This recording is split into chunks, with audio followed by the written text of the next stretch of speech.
আজ বানাচ্ছি সরষে ইলিশ। তো কীভাবে বানাচ্ছি দেখে নাও। তার জন্য আমার কী কী লাগবে সেটা আমি দেখাচ্ছি,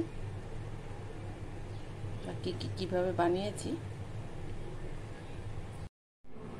আজ করব সরষে ইলিশ। তার জন্য একটা ইলিশ মাছ নিয়ে এসে সেটাকে ভালো করে ধুয়ে নিলাম, বেছে ভালো করে ধুয়ে নিলাম। আবার তাতে অল্প একটু নুন আর হলুদ দিয়ে এখন আমি মাখিয়ে রাখছি। আর এদিকে সরষে, কাঁচা লঙ্কা, নুন দিয়ে আমি একটা পেস্ট করে নেব। মাছে আমি একটু সরষের তেল দিয়ে রাখলাম, কাঁচা সরষের তেল।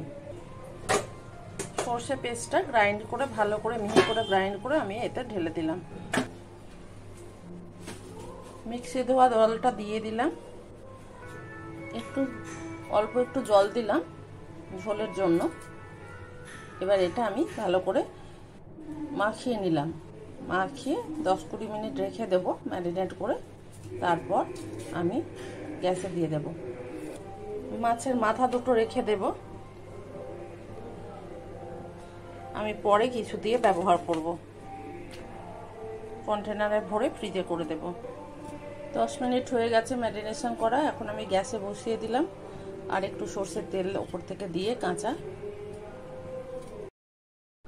মাছটা খুব ভালো করে ফুটে গেছে, নুনটা দেখে নেব।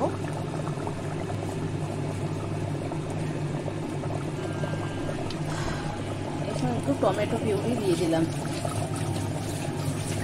টমেটো গ্রেট করে ঘষে নিয়ে সেটা আমি দিয়ে দিলাম।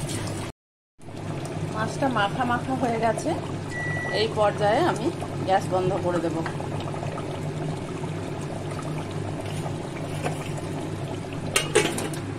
খানিকক্ষণ দমে রেখে দেবো। তবে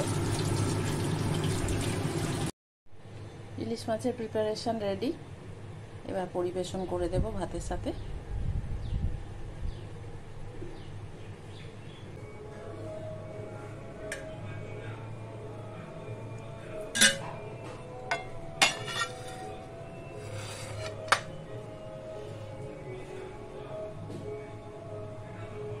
ভাতের সাথে আমি দিয়ে দিলাম। নমস্কার বন্ধুরা, আজ আসি।